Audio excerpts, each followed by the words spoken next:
There's a growing sense of confusion among young Indians, torn between Western aspirations and their Indian identity. Tell us, how can they strike a balance between global ambition and their rootedness in Bharat's cultural consciousness? I said earlier itself right at the beginning, Bharat का अर्थ क्या है? तो अगर आप भारतीय बन गए तो क्या बने आप? You are a universalist. Why do I want to become a Western? Why do I want to westernize myself? I should think, I don't want to be a globalist. Globalism is coming under attack in the West itself.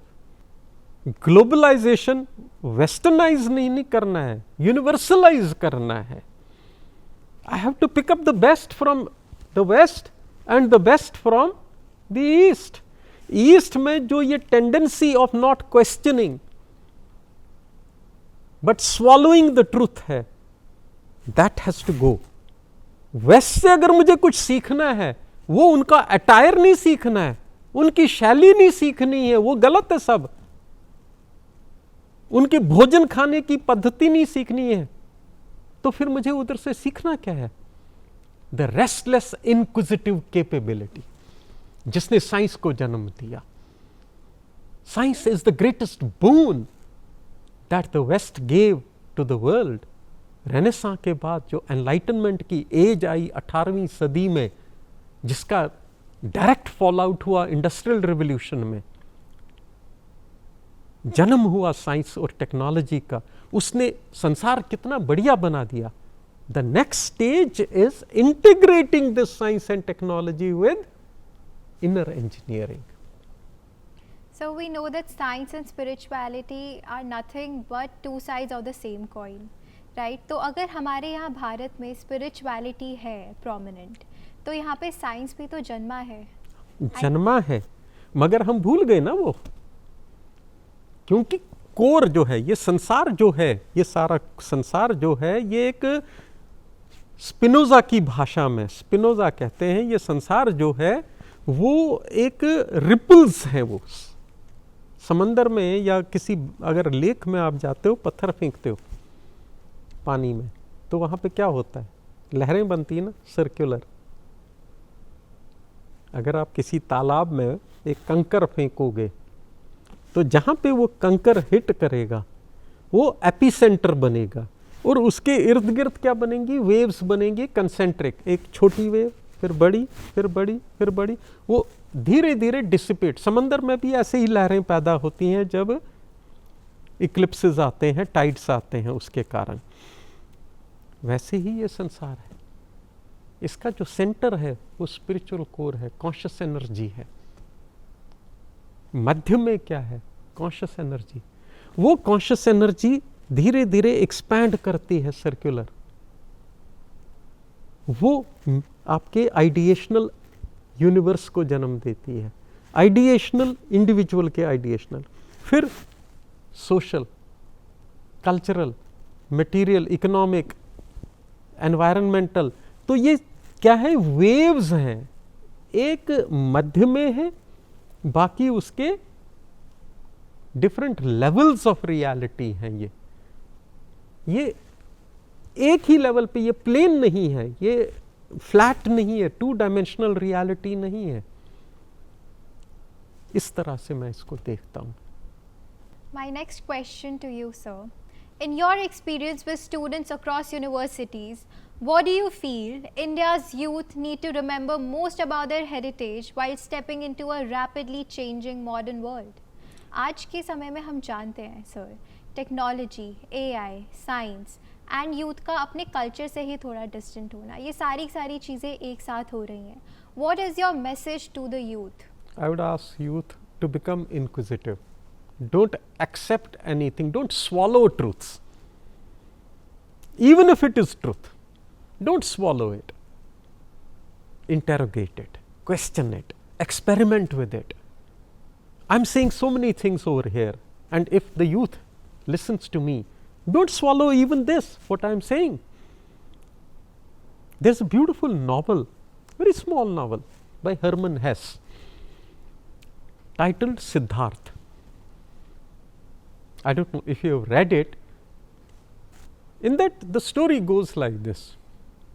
Siddhartha is the son of a king, and he goes out in search of truth. He has some experiences, as a result of which he gets existential questions. उसको लगता है कि ये सृष्टि है क्या, सत्य क्या, उसको झकझोर देता है। वो कुछ वृतांत उसके जीवन में होते हैं, जैसे बुद्ध के जीवन में हुए थे। तो वो निकलता है इनके प्रश्न ढूंढने के लिए, तो उसको 2-3 फ्रेंड्स भी मिल जाते हैं, तो वो भी उसके साथ सत्य की तलाश में निकल पड़ते हैं।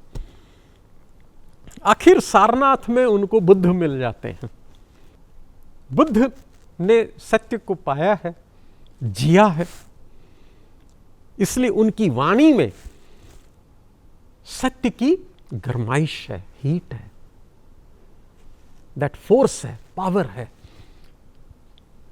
वो वर्ड सुनते हैं, जो उनके मित्र होते हैं सिद्धार्थ के, वो कहते हैं हमें बुद्धा मिल गया, तो हमने सत्य पा लिया।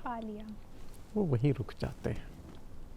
सिद्धार्थ जो है वो कहता है बात तो सही कह रहे हैं, सब ठीक कह रहे हैं, मगर मुझे फील ही नहीं हो रहा, पता ही नहीं चल रहा है ये जो बोल रहे हैं ये है क्या, ये क्या बात कर रहे हैं। सेटिस्फाइड नहीं। कहते हैं जब तक मैं अनुभव इसका नहीं करूंगा तब तक मैं इसको एक्सेप्ट नहीं करूंगा। तो सिद्धार्थ निकल पड़ते हैं बुद्ध को छोड़ के, अपने दोस्तों को छोड़ के। दोस्त कहते हैं तुम मूर्ख हो, बुद्ध मिल गए, सारा ज्ञान मिल रहा है, क्यों फिर से भटक रहे हो। मगर मुझे तो कुछ मिला ही नहीं, मैंने तो शब्द सुने, उन शब्दों का मर्म तो मुझे पता ही नहीं चला। तो सिद्धार्थ आगे जाते हैं, यात्रा करते हैं, उनके कई एक्सपीरियंसेस होते हैं। एक मर्चेंट के पास भी रहते हैं, एक लेडी के पास रहते हैं, फिर अंततः जब सारे एक्सपीरियंसेस से फिर वैराग्य भाव होता है, वहां से निकलते हैं, फिर नदी के पास पहुंचते हैं। उस नदी को जब क्रॉस करते हैं और मल्लाह से बात करते हैं, उनको ज्ञान, एनलाइटनमेंट हो जाती है। सिद्धार्थ बुद्ध बन जाते हैं। अब जब सिद्धार्थ बुद्ध बन गए, उनको एनलाइटनमेंट, प्रकाशमय हो गया उनका मस्तिष्क, और वो स्पिरिचुअल कोर के साथ कनेक्ट हो गए। अब उनको सारा ज्ञान मिल गया जो बुद्ध का था, वो बोधिसत्वा हो गए। अब ये वापस सारनाथ से सोचते हैं कि मुझे तो मिल गया ज्ञान, चेतना भी प्राप्त हो गई, मेरे मित्र तो बुद्ध के पास थे, वो पता नहीं कहाँ पहुंचे, जरा देखूं। सारनाथ आते हैं और वो क्या पाते हैं कि वो मित्र उनके वही हैं जहां थे। उन्होंने क्या प्राप्त किया? शब्द।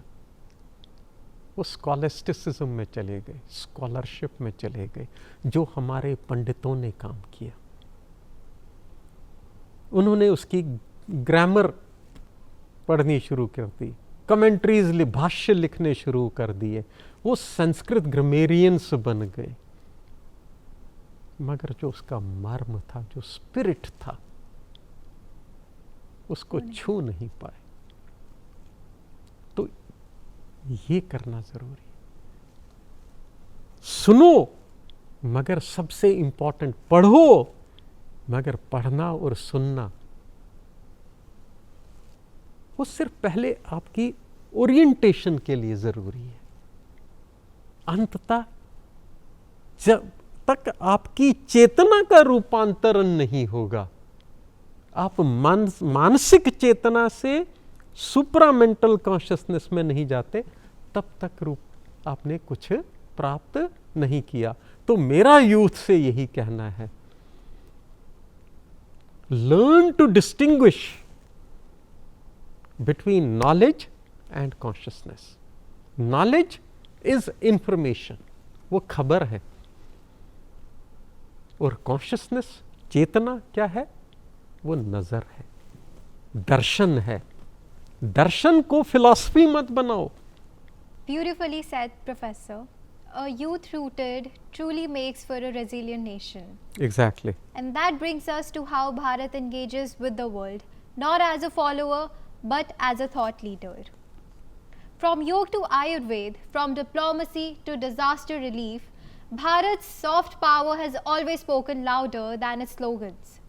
Soft power has become a buzzword today, but Bharat has practiced it for millennia through its philosophy, yoga, culture, and compassion. How can India reassert these strengths in a way that the world not only respects but learns from? Your view on this, Professor? India needs to institutionalize it.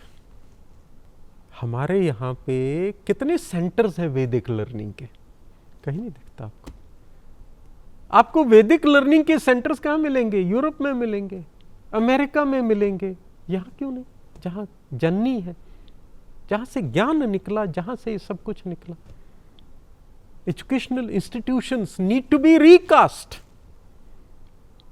The Gurukul concept needs to be embraced. Again, we need to reinvent ourselves. That is very important. अब इसमें जैसे ही हम ये बात करते हैं, there is एक वर्ग है इंटेलेक्चुअल्स का इस देश में, मैं उनको दोष नहीं देता, क्योंकि उनकी जो शब्दावली है और उनकी जो सोच है वो वेस्ट से निर्धारित है. वो वेस्ट अपने आप खुद भी is a prisoner of its ideation. They can not give you anything. West के बारे में टी.एस. एलियट ने द वेस्टलैंड में कहा, अंततः कहा कि ये तो वेस्टलैंड है, क्योंकि इट इज, यहां पे सारी जो इंक्वायरी कहां खत्म हो रही है? In the desert of intellectuality. तो वेस्ट मॉडल नहीं दे सकता आपको. यस, वेस्ट ने साइंस टेक्नोलॉजी लाया, but that is the limit. It stops there. You need to go one step further now. Centre की तरफ जाना है, कोर की तरफ जाना है. पेरिफेरी पे मत रहिए, सर्कल की पेरिफेरी पे. वहां पे सबसे ज्यादा इंस्टेबिलिटी है. सर्कल के एंड बाहर सर्कमफ्रेंस पे मैक्सिमम इंस्टेबिलिटी है. मिनिमम इंस्टेबिलिटी कहां पे है? सर्कल के मध्य में, जहां पे उसका सेंटर है. वहां चेंज ही नहीं है, वहां nothing is changing. It is beyond rest and motion, transcendental है.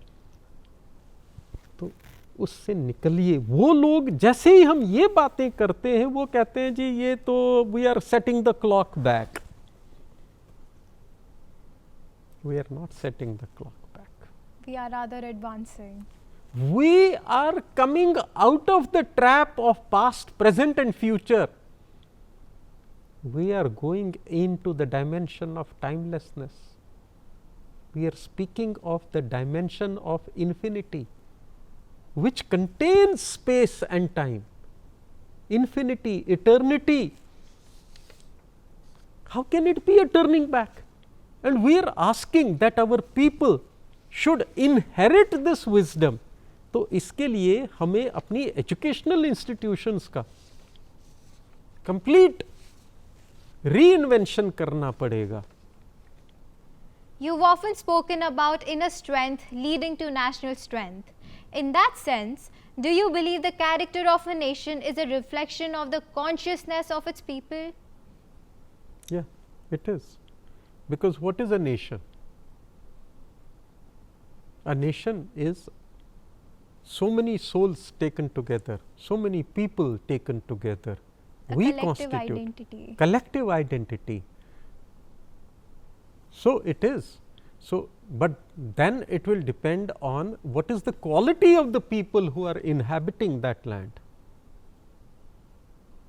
And as of now, when I look at it, our people are more concerned, they are bogged down with only what Maslow would say, the lowest of the low hierarchy of needs, satisfaction of the lowest of the low hierarchy of needs, that is survival or at the most economic, individualist. And most people are not stepping out of their individual egos. We need to step out of our individual egos and become a member of the community, community should become a part of the nation. So, we need to imbibe. Only when individuals imbibe a national consciousness can this happen. National strength through inner strength, and through inner strength we get our national strength. Now let's come on global geopolitics. Sir, हम जानते हैं कि आजकल global geopolitics कितना ज़्यादा power centric बन रहा है, बट कैन इंडियाज धार्मिक and cultural lens be a stabilising force not just for itself but for the entire world at large? We are already doing it. Modi ji को देखिए, कर रहे हैं वो. दो अपोजिंग फोर्सेस हैं, Russia, former Soviet Union, America on the other side, never saw eye to eye. They still don't see eye to eye. And there are many flashpoints in the world, be it Ukraine, be it South China Sea, at different places where the power struggle is going on and the superpowers are locked in combat. If not hot war, but cold war is there and it is on the cusp of that. Russia के साथ जो problem चल रही है, we have been able to manage the contradictions within the global order. वो कैसे कर पाए हैं? Because here do we have a leader who is anchored in himself, who tilts neither right nor left, and he is not only self anchored, his self is aligned with the consciousness of the nation. So, when he speaks, the world listens. This is dharma. Dharma is the law of sustainability. When any threat or challenge does not upset you, rather you turn threats and challenges into opportunities. India has made out of this opportunity. And what is the opportunity you are saying? If you see, there is a major massive economic reset which is happening in the world, and India is sitting on the cusp of its economic resurgence, which you and I will one day wake up from sleep and you will find India is an economic superpower.